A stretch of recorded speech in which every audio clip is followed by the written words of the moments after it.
Hola, buenas noches. Acá estamos nuevamente en Propamba Radio, como todos los lunes. Transmitimos desde Radio Asamblea, www.radioasamblea.com, que ahora es una FM, tiene su sintonía en el 94.1 y transmite desde el barrio de La Chacarita, en la comuna 15 de la ciudad de La Cava, de la ciudad autónoma de Buenos Aires. Bueno, hoy está acá con nosotros el arquitecto Rodolfo Livingston, que es un referente importante en nuestro espacio Propamba, y vamos a charlar con él desde de su plataforma, de su programa, del programa que ha construido para presentarse ahora como legislador, candidato a legislador de la Ciudad Autónoma de Buenos Aires. Buenas noches, Rodolfo. Hola, buenas noches. Bueno, como para ir entrando un poquito en tema, y sé que esto es algo que a vos es un tema que siempre está presente en tu pensamiento, el barrio. El barrio no es un espacio físico, es un organismo vivo, una red de lazos sociales que, como todas las redes, puede abrirse, cerrarse, funcionar con mayor o menor grado de libertad, ¿no? Si nosotros hacemos un repaso, sabemos que desde la dictadura, esta parte, pasando por el menemismo, los barrios han cambiado su fisonomía, se han rejado todo, muchos frentes con rejas, los kioscos con rejas, todas las vendedoras de boletos con rejas. O sea, hay como un enrejamiento, un límite entre lo que está adentro y lo que está afuera. También se han enrejado las plazas, muchas plazas, y ha cambiado notablemente el escenario de la ciudad, ¿no? Y con ese cambio también han cambiado los vínculos. Entonces, bueno, dejarte así planteado el tema, a ver qué podés decirnos. Sí, si bien estamos en democracia, desde el punto de vista del espacio urbano, sigue los mismos principios que en la dictadura. Es decir, se fomenta la soledad y se dificulta el encuentro. Las rejas dificultan el encuentro. No estamos tan terriblemente reprimidos como la dictadura, por supuesto, porque aparte de lo que es político o delincuencial, ¿no? Del mismo gobierno que fue delincuencial, el proceso, llamado proceso. Aparte de eso, el principio básico de la dictadura en espacio público era circule, señor, circule. Es decir, más de dos hablando, el estado de sitio lo prohíbe. La ley de estado de sitio es una ley que impulsa a la soledad y prohíbe el encuentro. Mucho de eso queda actualmente. No es que lo vayan a meter preso porque hable con otro, pero hay lugares donde la gente se sienta llenas de pinchos para que no se siente. Es decir, se mantienen una cantidad de cosas, de represiones, no solo en la ciudad, en las plazas, en las calles, sino también en los edificios. Está lleno de reglamentos estúpidos que vienen desde antes de la dictadura, vienen de algunas del Imperio Romano. Lo que pasa es que en el Imperio Romano no había casas altas. Entonces, para citar un ejemplo, una medianera lisa de 10 pisos de altura, que los cuartos dan a un aire y luz, que es un patio, un tubo vertical de 4 metros por 3, oscuro, sin aire y sin luz. Esa medianera, si alguien la perfora para mirar el cielo, aunque al lado haya un garage, si es denunciado por alguien, a veces del mismo edificio, viene la municipalidad y le hace cerrar la medianera. Eso es una imbecilidad, es decir, está lleno de estupidez los reglamentos municipales. O en el piso 15 alguien cierra la terraza porque necesita un ambiente, por ejemplo, porque las terrazas de 2 metros de ancho dan para un ambiente más. No toda la terraza, un sector, un pedazo, y no pasa nada. Si uno levanta la vista, en las avenidas están todas las terrazas cerradas, o si no todas, casi todas. Uh-huh. Pero si un vecino lo denuncia, cae la municipalidad y le hace desarmar y perder el dinero que la gente gastó. Uh-huh. Es decir, una de las cosas que creo que había que reformar es todo el código municipal. Y los honorarios. Por ejemplo, una persona que quiere hacer una reforma de su casa, que es lo más común, paga a los obreros, paga al arquitecto si lo tiene, paga los materiales, y tiene que pagarle 30.000 pesos, por ejemplo, de impuesto a la municipalidad por hacer eso, para que sea legal, cuando la misma municipalidad se pasa haciendo cosas ilegales por todos lados todo el tiempo. Claro. Los potreros, ese espacio vacío tan típico en los antiguos barrios, ¿no? Situémonos con esta foto, a ver si la puedo transmitir, una foto, un barrio con almacenes, con la panadería, con la despensa, con ese lugar vacío y con una plaza cerca. Ese barrio prácticamente es una imagen ideal, ¿no? Porque no existe ahora en Buenos Aires. Y ese potrero, ese vacío, desapareció. ¿Cuál es a qué atribuís eso? Bueno, y a la especulación inmobiliaria, que todos los terrenos son para poner edificios. Pero el potrero también era para poner edificios. Pero mientras no se ponía, era un espacio de la libertad de los chicos. Yo alcancé con mis hijos grandes a ver diría que casi uno de los últimos potreros de Buenos Aires, en Córdoba, en Viamonte, entre Córdoba y Viamonte. Reconquista, entre Córdoba y Viamonte. Era un gigantesco vacío dedicado a la cría de ratas. Yo lo menciono en el libro Arquitectura y Autoritarismo, pongo algunas fotos. Un vacío cercado por un muro, inutilizado por la sociedad. Hoy es una playa de estacionamiento, pero entonces no era eso. Claro. ¿Qué era? Un potrero. No tenía muros todavía. Entonces mis hijos iban ahí y es un mundo extraordinariamente atractivo el potrero, porque es un mundo de la libertad, un mundo del misterio. A todos los chicos les gusta el misterio. Un mundo donde había un lingera, había un arroyito, había sapos, cosas que en la ciudad son cosas extraordinarias. Es decir, el vacío invita a la acción, el vacío invita a la libertad.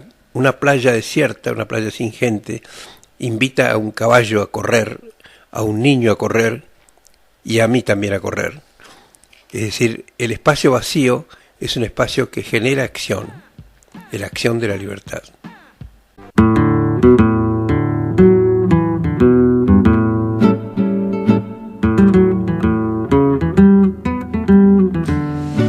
Propamba Radio, hoy charlando con el arquitecto Rodolfo Livingston, que nos está hablando de su visión de la ciudad, de su programa, porque ahora es candidato a legislador por la Ciudad Autónoma de Buenos Aires. Bueno, Rodolfo, la cartelería, ¿es Buenos Aires una ciudad ordenada? Visualmente ordenada y sonoramente ordenada. Es una ciudad agresiva visualmente, porque para donde uno mire hay una propaganda, esté en colectivo, una vez me acuerdo que quise leer un libro en Ezeiza y había televisores en todos los lugares. El baño es lo único que se viene salvando hasta ahora. Los carteles de los colectivos. En un momento dado, el buquebús. Un padre le propone a su hijo por primera vez: ¿te gustaría cruzar en barco el río para ir al Uruguay? Bueno, el buquebús, uno entra al buquebús y no se da cuenta que entró, porque es por una manga, no se sabe cuándo está dentro, cuando no entró todavía. Se sienta en un asiento y aparece un televisor, así fue una vez que yo estuve allí, un televisor con gritos, que después se transformó en un maravilloso atardecer en las montañas norteamericanas, cuando había un atardecer ahí nuestro, afuera, ¿no? Y muñequitos, ruidos, en el piso de abajo se podían acceder a aparatos electrónicos. Entonces, ¿qué era cruzar el mar? No era nada, era exactamente lo mismo que el chico estaba haciendo en la casa. Carteles por todos lados, para donde se mire. Llegué a imaginar una vez que si eso seguía y se acentuaba, una propuesta podría ser las cabinas de silencio en la calle. Concurren las cabinas de silencio, una cabina donde uno cierra y por un rato se pega un baño de silencio y de silencio visual. Creo que al poco tiempo aparecerían propagandas: anuncie en las cabinas de silencio, utilice las cabinas de silencio. Así es, cuando se propuso ponerle música a las estaciones de subte, me acuerdo que los comentarios de muchos periodistas eran: qué bueno, música sin avisos, se le da más trabajo a los músicos, en fin. Y ahora son todos avisos, incluso hay televisores. Es decir, es agresivo, que la mente no puede ver algo de que descanse la vista. Es un exceso. Acá no hay límite para los carteles. Carteles de calzoncillos de 30 metros de alto, ¿no? Y calzoncillos y ropa interior femenina parece ser lo que domina, ¿no? Claro. Pronto va a ser excitante una mujer vestida, porque están siempre en ropa interior. En fin. Una ciudad muy avasallante en cuanto a la información. Es solamente para vender. Y los ciudadanos somos consumistas. Por ejemplo, el aeropuerto. En el aeropuerto uno saca su pasaje o lo comprueba, entrega su valija y debería tener un camino hacia el avión. A propósito, como única opción, lo hacen pasar por adentro de un shopping, con señoritas que ofrecen productos free tax, que es mentira, porque cuestan lo mismo que en la ciudad. Ahora vos mencionás estos espacios que precisamente no están en la ciudad, pero yo hablaba más que nada del espacio urbano, ¿no? De lo que significa el gran recinto urbano. Y son carteles por todos lados. A mí me preguntaron una vez qué opina de la arquitectura argentina de Buenos Aires. Y yo dije, no sé, porque está tapada por carteles. Claro. Ahora, ¿y cómo sería? ¿Habría que ordenar todo esto? Bueno, siempre las cosas buenas en algunas partes están hechas, no en la misma parte, ¿no? No podemos idealizar ni a Europa ni a ningún otro lugar.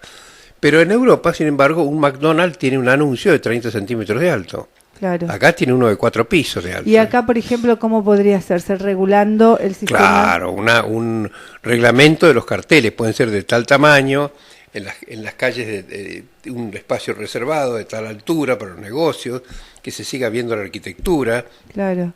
Como todo debe tener regulación. Claro. Así como hay regulación con el cordón de la vereda, es una regulación. De acá para allá caminas y de acá para acá pasan autos. Claro. Una sensación que quizás uno como ciudadano no lo tiene tan presente es que ese espacio que uno está transitando, por ejemplo, viajando en un colectivo, manejando, viajando, sí, en colectivo, en taxi, ese espacio de tanta cartelería, de tanto sonido, llena la cabeza y claro, no te deja un segundo de paz. Eso se llama contaminación visual. Hay claro. una contaminación del aire y una contaminación de la vista. La vista necesita otras cosas, por eso cuando uno hace un viaje o las propagandas de turismo, ¿qué muestran? Muestran playas, muestran bosques, no muestran lugares saturados de carteles. Claro. ¿Por qué será? Porque eso es mejor. Claro, por eso Palermo sigue siendo atractivo, porque es curioso que se respete todavía el reglamento de no poner publicidad adentro, aunque ya empieza a ser atacada por los bordes, ¿no es cierto? Claro, pero hay algunas casitas amarillas, por ejemplo, en Palermo ya hay. Y que este gobierno tiene casitas, no, un cubo horrible amarillo en Palermo, en una plaza de por acá, con la excusa de centro de salud, ¿no? Que quién se va a negar, con el mismo criterio, centro de jubilados. Entonces edifiquemos en las plazas, ¿eh? ¿Acaso no son malos los jubilados, son malos los centros de salud? Claro. Hablando, claro, porque se asocia un poco la alegría o ser divertido con tener muchos sonidos, mucha imagen, y en realidad es todo lo contrario, ¿no? Ese ruido ensordece y no deja un momento de paz al ciudadano que vive esta ciudad. ¿Cómo sería una ciudad, una Buenos Aires alegre? Porque has hablado de eso, de una Buenos Aires alegre. Y una Buenos Aires alegre tiene calles y plazas que no son solo para los autos y los colectivos, sino para la gente. Uno dice, ¿por dónde pasan los autos? Bueno, hay que ubicar este panorama físico de los espacios en el tiempo también. Si lo ubicamos en el tiempo, el domingo por la mañana casi todas las calles de los barrios están vacías, incluso calles centrales como la 9 de julio. Entonces ahí se podrían habilitar, en Estados Unidos, en Nueva York se hace eso, viene a la comisaría y pone unas cintas y dice, hoy es la Italian Feast, la fiesta italiana. Entonces, un tramo grande de avenidas de Nueva York, va la gente y ahí tiene comidas, se encuentra, se ríe, hay titiriteros, etcétera. Yo he estado en una de esas fiestas. Eso mismo se puede hacer acá. Uh-huh. Lo mismo con los terrenos cercados para criar ratas, podrían estar abiertos a la gente hasta que se edifique. O sea, sería propuestas para cambiar la ciudad y cambiar o mejorar la vida de la gente, porque la ciudad es el afuera que es nuestra gran casa, digamos, es el afuera de todos, una cosa así. Exacto, es un escenario imprescindible Imaginemos todo casa adentro, todo adentro es una prisión. Ni hablar de los departamentos que no tienen patio. Claro, las plazas son los patios, sí, las plazas. Pero los gitanos dicen, nosotros no entendemos cómo viven en cajitas, en cuadraditos, dicen los gitanos, que son afectos al aire libre. Hoy, ¿no percibís hoy que hay como una especie de crisis urbana, de crisis, crisis urbana en la Ciudad de Buenos Aires? Porque realmente los conflictos que tiene esta gestión de gobierno están cruzados por cuestiones urbanas, enrejados de parques, bueno, todo el sistema del planteo, la propuesta de Metrobús, que destruye mucho de la ciudad, el centro cívico del Borda, los distritos, zonificar, digamos, en la Ciudad de Buenos Aires, designar áreas de distrito de las artes, el distrito audiovisual, el distrito gastronómico, es decir, generar esos polos. Es una forma de entender la ciudad y hay una especie de resistencia de la ciudadanía que no acepta esa forma. Bueno, son nombres que ocultan la realidad, son eufemismos, el polo tal, la ciudad de tal cosa, mentira, son negocios inmobiliarios, esa es la realidad, ¿no? Marketing, vender, somos consumidores y hay que vender. ¿Y qué harías en la legislatura acerca de estos temas? Bueno, haría todo lo posible, trataría de convertir la legislatura en un grupo pensante, que creo que no lo es un grupo de oposiciones, un grupo que piense, no creo que todas puedan pensar ahí, pero algunos sí. Y si no es la legislatura en sí mismo, que sería el ideal, las reuniones de asesores, en reuniones creativas, no de pelea, de creación, de poder decir disparates para encontrar ideas inteligentes, como las que tiene la gente, los vecinos. Es decir, no se piensa, se gestiona, sin pensar antes qué se va a gestionar, ¿no? Falta pensamiento creativo en el gobierno, falta creación. ¿Qué ejemplo? Bueno, por ejemplo, en una de las reuniones nuestras con vecinos, uno propuso que en lugar de las vueltas que tiene que dar el Metrobús, porque la gente baja de un solo lado y hay que hacer túneles carísimos en cada punta, ¿no será más barato abrir puertas del otro lado de los ómnibus? Bueno, yo me acuerdo, en la NASA formaron un grupo una vez, me acuerdo no porque lo leí, para investigar, siempre hacían eso, les daban un presupuesto, cómo hacer con las afeitadoras eléctricas de los astronautas, que les aconsejan que se afeiten por la imagen propia, la autoimagen. Cómo hacer con el polvo de la barba que se expandía por adentro de la cápsula. Entonces formaron un grupo, le dieron un presupuesto y empezaron a investigar cómo absorber ese polvo, ¿no? Y uno de ellos se lo contó a la mujer cuando llegó a la casa y le dijo, ¿y por qué no la brocha con jabón?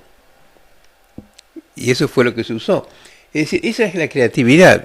La creatividad está ausente muchas veces en los técnicos y en los gobernantes. Y hace falta. Yo trataría de inyectarla, alguna vez lo hice en otras organizaciones, no sé si tendré éxito, pero trataría. Pensar.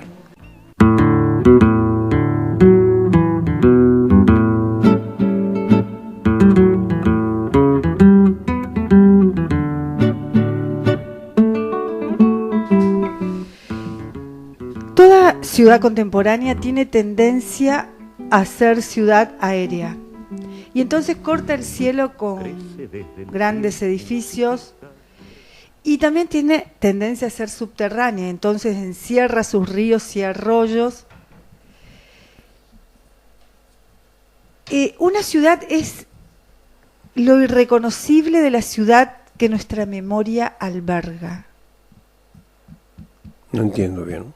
Es lo que recordamos. Ah, claro. ¿Cómo es la ciudad de Buenos Aires que vos tenés así interna? Es la Buenos Aires que yo estuve casi todo el siglo XX en esta ciudad, así que tengo varias imágenes distintas. Vías de tranvías, la calle Callao, casi vacía, las garitas. Y antes todavía está en el recuerdo de otros autores de tangos. ¿Cómo es la ciudad de Buenos Aires que está en tu memoria? Bajo la quieta luz de un farol. ¿Cómo es la ciudad de Buenos Aires que está en tu memoria? Una plaza donde me aburría terriblemente, en la Plaza de Libertad, porque yo era un niño rico y no usaba potreros, sino que tenía niñeras que se llamaban Madame o Miss, según fueran alemanas o inglesas. Por eso ahora soy adolescente. Que un poco tarde, ¿no? No, pero es bueno tener un niño ahí por ahí adentro. Que esté dando vuelta. Ahí la voz de nuestro operador Ricardo López. Los niños son creativos. Sí, Picasso pero no decía, yo quisiera llegar a necesariamente. pintar como un niño. La ciudad de Buenos Aires está cruzada por ríos y por lagunas. Y increíblemente está totalmente todo entubado y todo bajo tierra, ¿no? Bueno, eso viene de la Iglesia Católica, por un lado, que el hombre es el rey de la naturaleza, es la última invento de la naturaleza. Y entonces debe dominar a la naturaleza. Eso está hasta en la Biblia.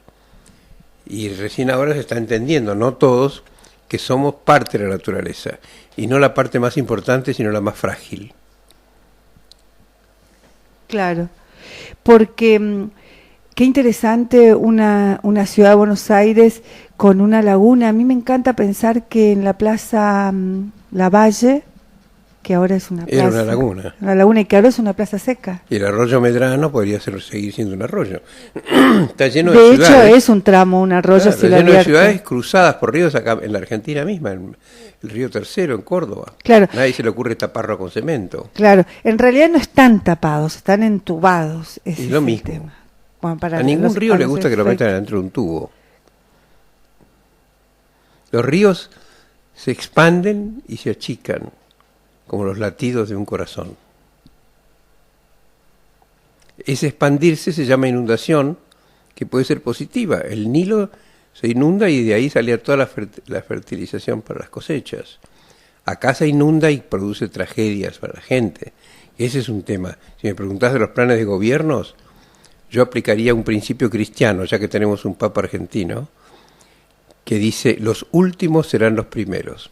Entonces la acción municipal tiene que empezar con los inundados, que es terrible lo que han sufrido y siguen sufriendo, despegando las fotos de los álbumes perdidas de sus infancias, los colchones, el recuerdo imborrable de cruzar la calle con el agua a la cintura, de la madre llevarla al piso de arriba, los chicos, etcétera, etcétera. Nosotros hemos escuchado en los barrios muchos de esos relatos que no pasaron.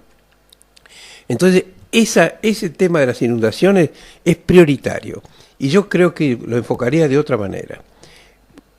Todos los enfoques hasta ahora son cómo resolverlo. Y está bien, eso hay que ponerlo en un cajón, lograr grupos creativos, no solo técnicos, ponerlo en un cajón.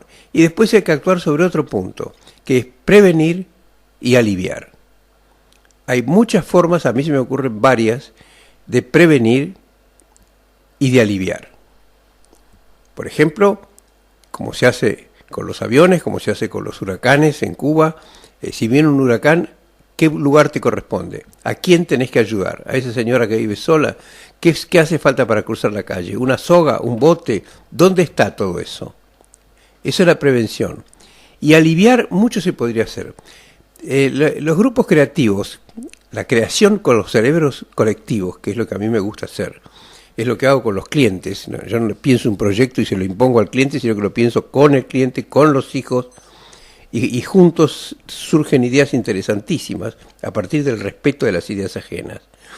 Entonces, la creación tiene varias pautas. Una de ellas es atreverse a decir disparates, no pretender resolver las cosas de entrada, no tener miedo al error, porque de un aparente disparate o de una locura surge otra idea, es como una escalera, que a su vez finalmente es útil.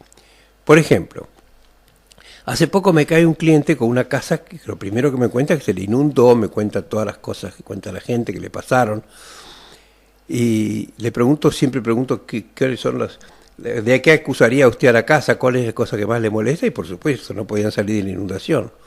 Después de algunos esfuerzos me contaron que antes de la inundación tenían la idea de construir los dormitorios arriba, porque el living era muy chiquito abajo, agrandar el living. Quería un dormitorio para el hijo, Simón, para ellos y un estudio. Todo el mundo, por lo menos mis clientes, quieren un estudio. Y arriba, en la terraza, en una casa con terraza, tenían un lavadero. Entonces yo respondo, todos los dormitorios arriba es carísimo, porque los dormitorios vienen con un baño, cuando los hijos son chiquitos no pueden ir solo los padres arriba, son $50.000, $60.000, siempre y cuando además se sostenga lo de arriba. Y entonces, ¿qué hacemos? Entonces le hice algunas propuestas. El hijo estaba abajo achicando el living, porque era una esquina, un terreno muy raro, medio triangular. Bueno, tiramos el dormitorio del hijo y también un bañito que había ahí en toalé, con lo cual tenemos un gran living. Y el hijo, vaciamos el lavadero, que tiene 2,50 por 2, y ese es el cuarto del hijo, arriba. A los 9 años ya se animaba a dormir aparte de los padres. ¿Qué pasaba en esta casa antigua con el dormitorio de los padres? Algo que hace casi todo el mundo en las casas viejas. Descubre, entre comillas, que debajo del piso de pinotea hay un hueco. Ah, dice, descubrí que hay como 40 centímetros, arquitecto, de aire ahí. Entonces, ¿sabe qué hicimos? Le ganamos, levantaron el parqué, bajan 30 centímetros y eso les permite poner el ansiado entrepiso, que no sé por qué tiene tanta atracción. Ponen entrepiso. Entonces la propuesta fue eliminar el entrepiso, le armábamos el estudio del otro lado y hacer todo lo contrario, subir el nivel del piso, que me habían dicho que subía 60 centímetros, con una escalera, 60 centímetros con cemento, poner allí el cuarto ya a prueba de inundaciones y subiendo 3 o 4 escalones. No era caro eso. Y además coincidía con lo que él quería hacer antes de las inundaciones. Es decir, que muchas casas se pueden reformar previendo inundaciones, a un costo no demasiado alto. Me dice, sí, estoy de acuerdo, arquitecto, eso realmente me sorprende, me vendría muy bien. Pero otro tema es que cruzamos la calle con el agua a la cintura, con mi hijo de 9 años y mi madre. Bueno, le dije yo, entonces debería tener un bote inflable en la planta baja, si es posible con un motor. Eso no resuelve para siempre el problema. Pero es una cosa que hacen los médicos cuando no hay curación, es aliviar, mejorar la calidad de vida del paciente. Bueno, yo soy un médico de casas. Las inundaciones es uno de los temas más importantes y también el tema del negocio inmobiliario, ¿no? Porque todas las obras del gobierno de la Ciudad de Buenos Aires, como el entubamiento que propone para el arroyo Vega, el jefe de gobierno porteño, el Metrobús y todas estas obras que vimos de los polos, de los distritos temáticos en distintas zonas de la ciudad, vienen siempre de la mano del negocio. Lo mismo que en la Comuna 8, donde tenemos el autódromo, el Parque Norte, el Parque de la Ciudad, toda esa zona que ahora se quiere vender para emprendimientos, ¿no? Y con digamos, lo que se pueda obtener como beneficio de esos emprendimientos, invertir en vivienda para el barrio. Ahora, la gente no conoce de estas propuestas. En el caso de la Comuna 8, la gente que vive en la comuna no ha participado, digamos, de esta propuesta que hace el jefe de gobierno. ¿Qué opinas de estas cosas? Bueno, por supuesto que está mal. Este gobierno ve... Pero digamos, como legislador, ¿cómo actuarías? ¿Qué es lo que pensás? Proponiendo, ahora que la ley de medios permite otras cosas, la mayor difusión de estas cosas. Por ejemplo, sí, los medios tienen un poder extraordinario de difusión. Le hacen creer a la gente lo que quiera. Durante 50 años creyó la mayoría de la gente que Cuba era una dictadura atroz, que tenía cárcel donde se torturaba a la gente, lo cual es absolutamente falso. Cambiando de sentido de la información, a partir de la enfermedad de Cristina, que por suerte está bien, no hay nadie que no sepa qué es un hematoma subdural. Somos todos expertos en prevención de hematomas, producto de cómo se cura, qué es un hematoma subdural, cosa que nadie sabía antes. ¿Por qué? Porque todos los medios lo están explicando. Claro. También cómo cómo organizar la participación ciudadana, ¿no? Porque los vecinos deberían poder participar en la construcción del modelo territorial para su comuna, por ejemplo. No solo eso, yo creo que los candidatos no debieran ser elegidos por partidos políticos, sino por los vecinos de cada barrio. En cada barrio hay uno o más personas que trabajan muchísimo pensando en los demás. Esos deberían ser los candidatos. Entonces eso ya sería un paso adelante muy fuerte. Darle a la gente que tiene autoridad en su barrio, darle autoridad. Bueno, en las comunas. En las comunas. Claro. Y además en la Cámara de Diputados, los legisladores. Nosotros hemos conocido a cada barrio donde vamos, hay una chica, un hombre que están totalmente activos y entonces cortamos la calle y fuimos, hicimos esto y hablamos con Capdevila, hablamos con Santilli, conocen a todos los funcionarios, presentan cosas, amparos, etcétera. Esos peleadores son los que deben ser, son los que representan realmente a los vecinos. No los políticos que van a que le saquen fotos a las villas y acarician nenes, eso no debieran ser.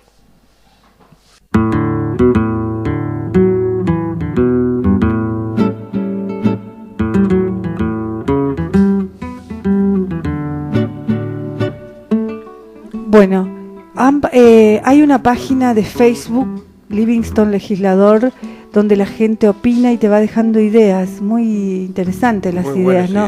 Muy buenas ideas. Y siempre enfatizan el tema de la participación, ¿no? Claro, de la posibilidad de ser escuchados. Que esas ideas que tienen lleguen a la acción, se conviertan en la acción. Claro, porque son los que conocen la realidad cotidiana, ¿no? Toda acción empieza con una idea, no con un reglamento burocrático. No debiera empezar con un reglamento burocrático.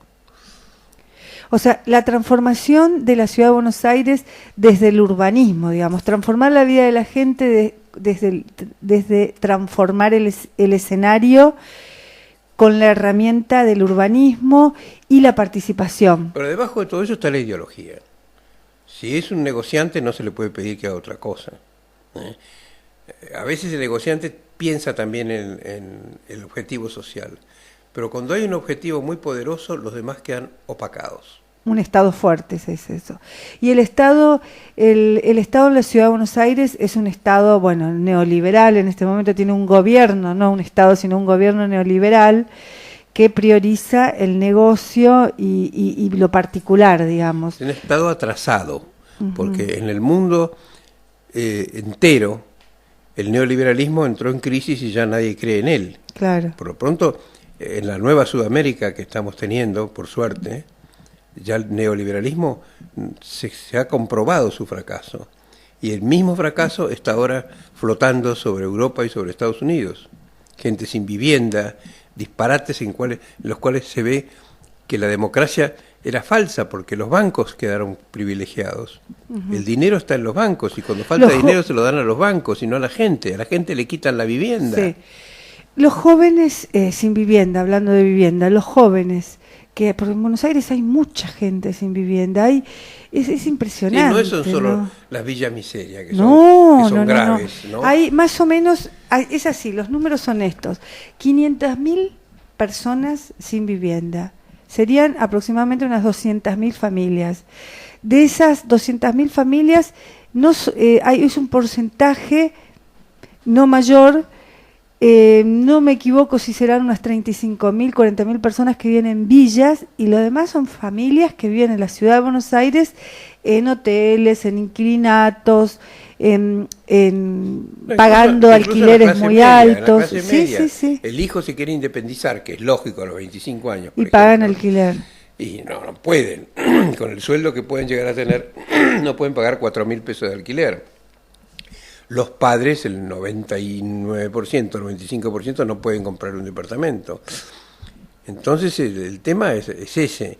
¿Cómo resolverlo? Bueno, la vivienda no debiera, el Estado debiera reservarse un gran porcentaje del tema, subvencionado, como se hace en Inglaterra, para la gente. Debería ser poseedor de viviendas el Estado, para casos sociales, como le dicen en Cuba, o casos de este tipo, con alquileres más bajos, etcétera.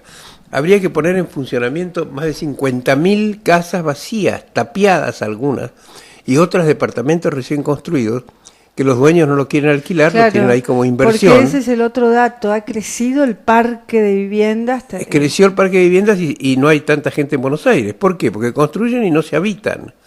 ¿Qué se puede hacer con eso? ¿Confiscarlas? No, hay soluciones inteligentes dentro del capitalismo, algunas aplicadas en Holanda, por ejemplo, y es poner un impuesto a la casa, como tienen todas las casas, pero ir subiéndolo si están desocupadas.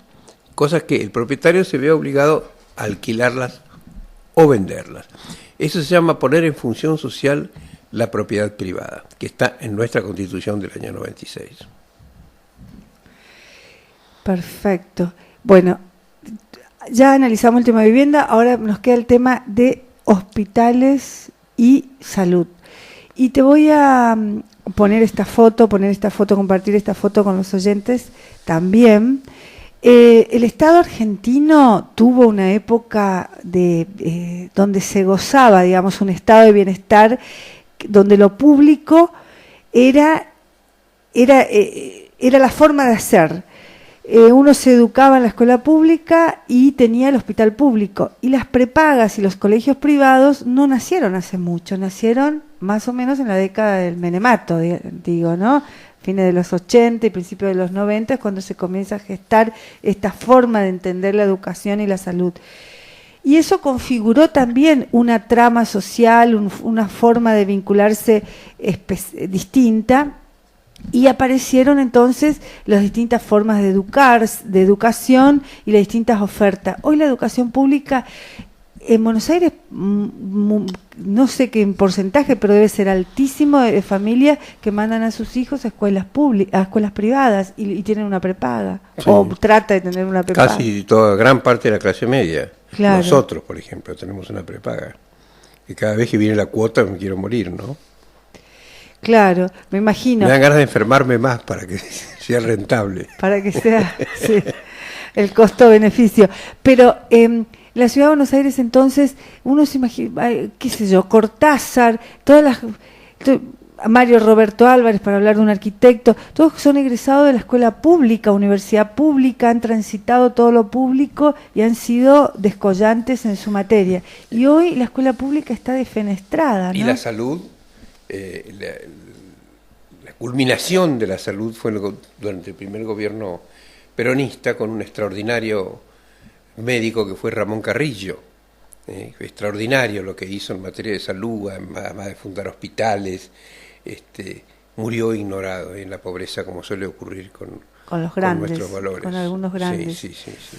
Entonces, habría que apostar a eso, ¿no? ¿Cuál es tu idea? Pero por supuesto, por ejemplo, los hospitales. Uno de los grandes déficits, aparte de la falta de insumos, es las colas, la apropiación del tiempo de las personas, que tiene que hacer cola para pedir un turno, levantarse a las 5 de la mañana para pedir un turno. En un hospital. Y a los turnos de operaciones a veces son operaciones bastante urgentes que demoran 3 meses. Es una barbaridad eso. El Estado debiera estar a cargo de las cosas esenciales de la población, que son la salud y la vivienda. Es evidente, porque el mercado, como está planteado, no puede cubrir la salud ni la vivienda. Es decir, las viviendas, para que sean rentables, tienen alquileres y precios que están fuera del alcance del 90% de la gente. Y con la salud pasa lo mismo, cada vez más, porque cada vez hay aparatos más difíciles, más costosos, más caros, remedios carísimos, como los remedios contra el cáncer o contra el SIDA, que están fuera del alcance de la gente. Lo mismo pasa en Estados Unidos. Y hay en el imaginario existe la idea de que no se puede, que es costoso, y en realidad el gobierno está comprometiendo el presupuesto del 2015 en obras como por ejemplo el Metrobús, por citar una, y no invierte en escuelas y hospitales, ¿no? Caemos siempre en lo mismo. Se invierte en lo que da el negocio. ¿Pero negocio para quién? Y para algunos amigos del poder. Los empresarios se sientan al lado de Macri a tratar estos temas. Me lo han contado varias personas en las reuniones de asesores. Están allí los empresarios, que además demuelen edificios patrimoniales entre el sábado y el domingo, que están protegidos por leyes. Y Macri lo sabe. Entonces después le cobran una multa ridícula, con lo cual fomentan arrasar con edificios valiosos, no arquitectónicamente, sino sentimentalmente. Claro, el valor simbólico. Exactamente. Y fíjate vos, para agregarte ahí un dato también, o un elemento más, que deja deprimir zonas, como por ejemplo, bueno, en este caso La Boca, barrio de La Boca, que lo deja caer, y una vez que cae, se vende el terreno. Siempre es eso. Con Galerías Pacífico, Pasó eso. que Pino Solana descubrió, junto a un grupo, yo hice el proyecto junto con Juan Molina y Bedia, de un centro cultural latinoamericano.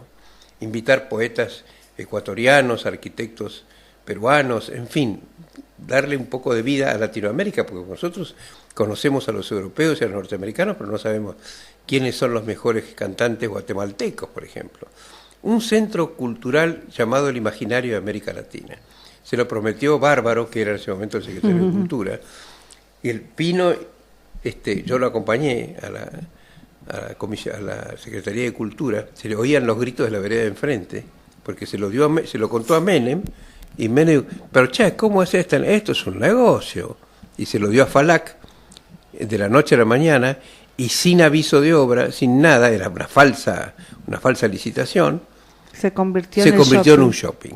Entonces, ¿cuál era la idea? Ese extraordinario edificio, que yo lo tengo fotografiado antes que se convirtiera en shopping, había un personaje que lo cuidaba, le decíamos el fantasma de la Galerías Pacífico. Tengo fotos muy interesantes de ese lugar. Él decía, acá una sala de baile, acá un cine, acá... Pino tiene una extraordinaria intuición arquitectónica porque lo usó mucho como escenario de películas. Entonces, ¿qué decía Neustadt, por ejemplo? Y acá había ratas, y ahora mire lo que hay, escaleras mecánicas, Ahora, a propósito, lo dejan caer, y entonces si antes había ratas y ahora hay fuentes, shoppings, ¿no está mucho mejor? Luces, Claro. Bueno, Rodolfo, muy interesante, espero que también hayan disfrutado todos los oyentes, y vamos llegando al final de este programa de Propamba Radio. Estamos transmitiendo desde Radio Asamblea, FM 94.1, y sí, ya estamos sobre el final. Gracias, Rodolfo, por compartir este programa y contarnos de tu propuesta política. De nada. Bueno, nos encontramos el próximo lunes. Gracias, Ricardo, nuestro operador, Ricardo López, y nos encontramos el próximo lunes, como siempre, a las 20.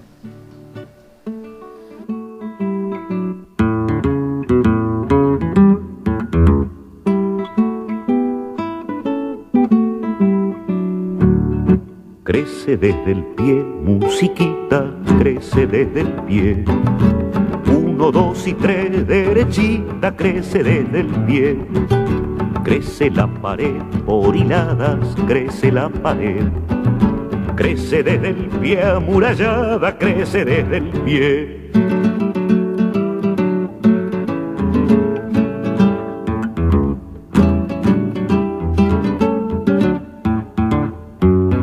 Crece desde el pie, musiquita, crece desde el pie. 1, 2 y 3, derechita, crece desde el pie. Crece la pared por hilada, crece la pared. Crece desde el pie, amurallada, crece desde el pie.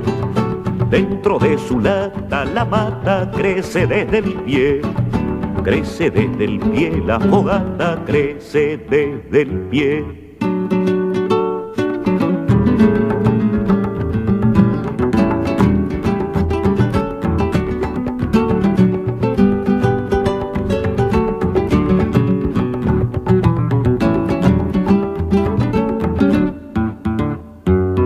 Crecen los mejores amores, crecen desde el pie. Para sus colores las flores crecen desde el pie. Crece desde el pueblo el futuro, crece desde el pie. Animada el rumbo seguro, crece desde el pie. Cantan para usted los cantores, crecen desde el pie. Un poco de fe y los tambores pueden florecer.